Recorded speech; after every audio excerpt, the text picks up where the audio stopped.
Bonjour, oui je vais très bien, merci. Me présenter en quelques mots. Je m'appelle Rajao Belna Tulchnien, je suis originaire de Madagascar, le pays où j'ai passé toute mon enfance jusqu'à mes 10 ans. Et j'ai habité à l'île de la Réunion où j'ai passé toute mon adolescence, mes années de collège et de lycée. Ensuite, ça fait actuellement 2 ans que j'habite en France, à Grenoble, où je poursuis mes études en école de commerce.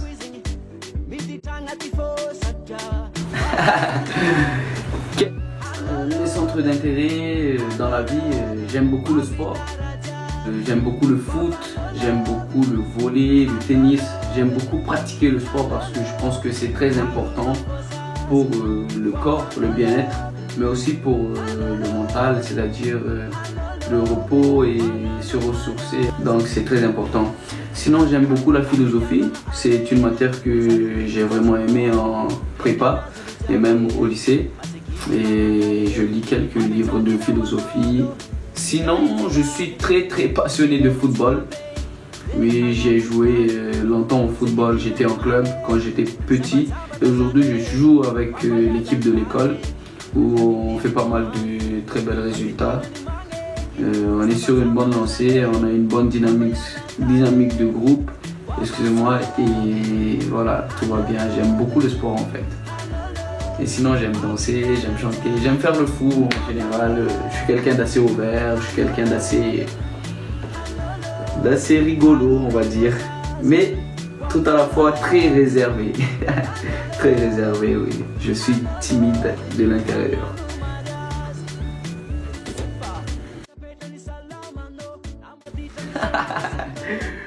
Bien sûr, je peux vous en parler de l'élection Mister Malagasy 2018. En fait, pourquoi j'ai participé à cette élection? Cette élection a été une surprise pour mes amis, pour ma famille et surtout pour ma mère parce que, comme je vous ai dit, je suis quelqu'un de timide. Mais tout d'abord, si j'ai participé à l'élection, c'est parce que je suis un grand amoureux de Madagascar. Donc, ce qui dit Madagascar, je suis le premier à foncer. Mais au-delà de tout ça, en fait, c'est parce que mon côté sportif m'a un peu poussé à aller vers ce challenge. C'est un défi pour moi parce que c'est un monde que je ne connais pas du tout. Comme je suis passionné de photos aussi, ça j'ai oublié, j'aime beaucoup prendre des photos, faire des montages vidéo, ces genres de choses-là, c'est-à-dire l'audiovisuel en général. Et aussi l'univers de la mode m'attire beaucoup. C'est pour ça que j'ai participé à l'élection Mister Malagasy 2018.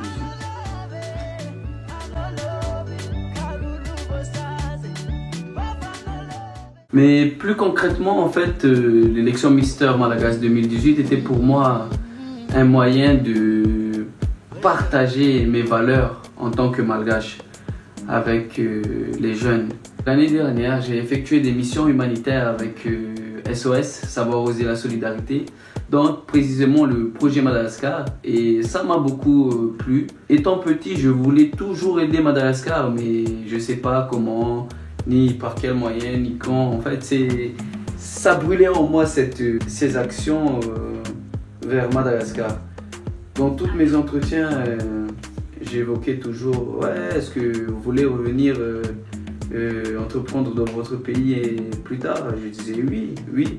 Et voilà, j'ai eu la réponse l'année dernière. Et je tiens à dire un grand merci à SOS aussi parce que sans eux, peut-être que j'aurais jamais effectué ces types de missions-là.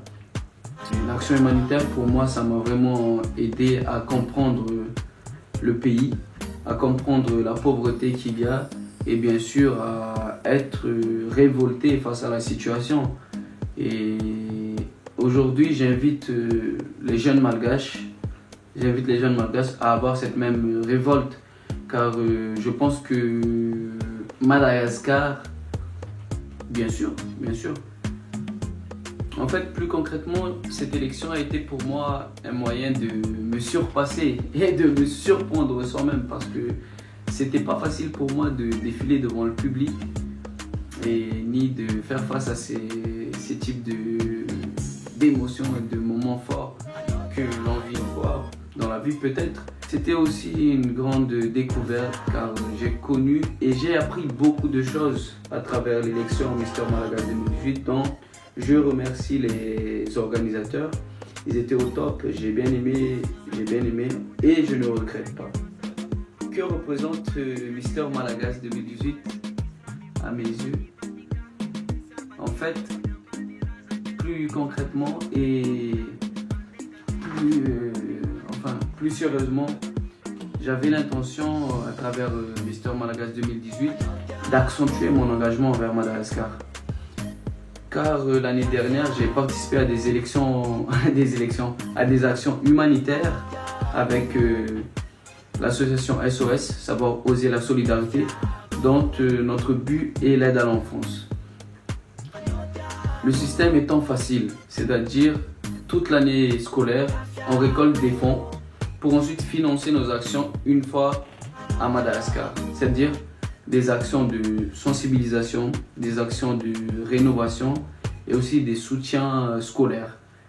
À Madagascar, on a, avec les fonds récoltés, on a réussi à construire des salles de classe, on a réussi à faire des événements sportifs, des grands événements sportifs.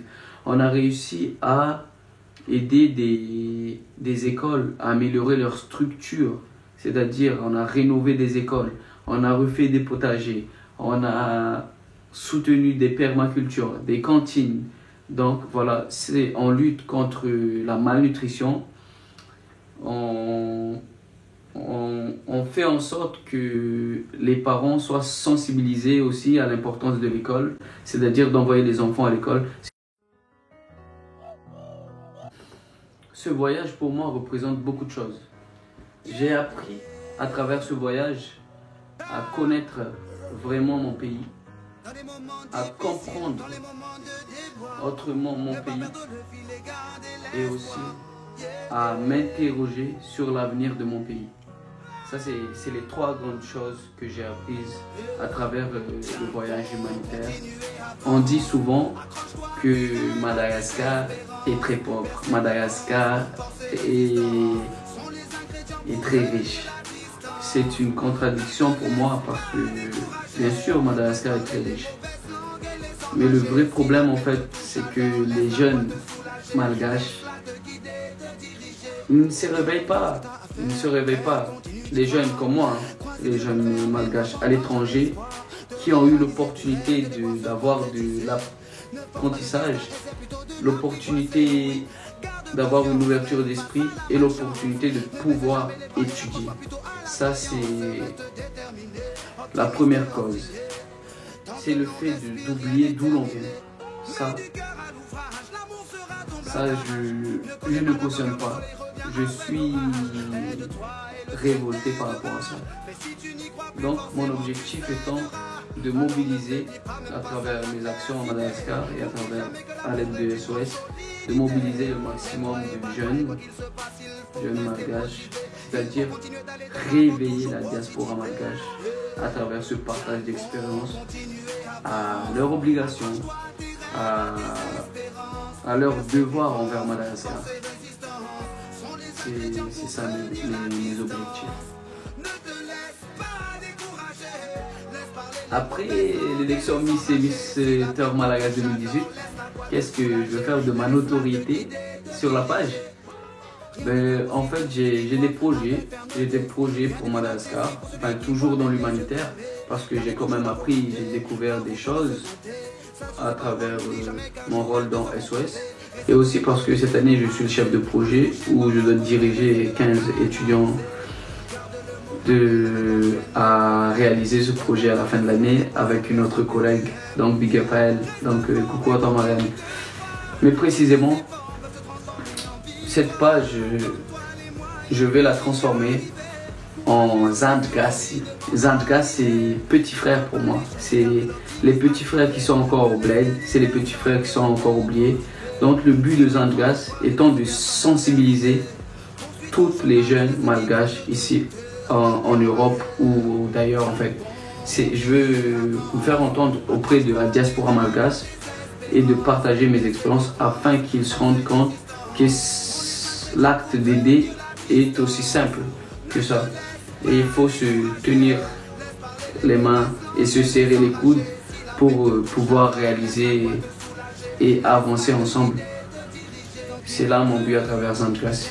Donc je vous invite à suivre cette page car il y aura beaucoup de surprises que je vais balancer dans les prochaines semaines. Et aussi c'est pour sensibiliser les jeunes malgaches comme moi. Parce que vous savez, c'est pas tout le monde qui ont conscience qu'il faut aider leur pays. C'est pas tout le monde qui a conscience que on va faire de l'humanitaire ou quoi que ce soit. Et d'ailleurs, je vais vous raconter une petite anecdote. Pourquoi je suis autant révolté aujourd'hui? C'est parce que quand je suis parti avec les 14 autres étudiants et étudiantes à Madagascar, ces gens-là, ils se sont saignés, ils se sont donné du mal pour aider mon pays. Ils se sont privés de beaucoup de choses pour Madagascar, alors que c'est même pas leur pays d'origine. Et ça, pour moi, c'est une preuve d'action solidaire. Et ça, c'est très important. Et là, je me suis dit, les Malgaches, ils sont où là-dedans? Ils sont où? Les jeunes comme nous, ils sont où? Il n'y en a pas beaucoup. Hein. Il n'y en a pas beaucoup. Et moi, j'ai envie de dire à ces jeunes-là que c'est à eux de faire ça. C'est à eux de se donner du mal pour leur pays et non pas les autres. C'est pour ça, c'est ça en fait la mentalité au bled. On attend toujours des autres. Alors que non, il faut se réveiller un jour, il faut se réveiller. Il faut que les Malgaches comprennent que s'ils veulent avancer ou faire quelque chose pour le pays, ça sera à eux de le faire et non pas aux autres. Voilà. Et Zandglass, pour moi, à l'aide des nouvelles technologies et de la puissance de l'information qui circule sur Facebook, mon but étant de mobiliser le maximum de jeunes malgaches à adhérer à l'action humanitaire, à adhérer à, comment dire, à s'investir, et même pas à s'investir, je ne demande pas tout ça, mais juste d'être conscient que on peut faire quelque chose. Imaginez-vous que tous les malgaches y mettent un peu de leur motivation, de leur temps, mais juste un minimum, un petit peu. C'est possible, c'est possible. Avec mon association, on a récolté beaucoup de fonds à travers des dons libres et on a pu réaliser beaucoup d'actions. Et ça c'est la solidarité. Je tiens à les remercier. Donc voilà, je vous invite à rester connecté sur cette page car c'est là que tout va se passer. Ciao. Merci.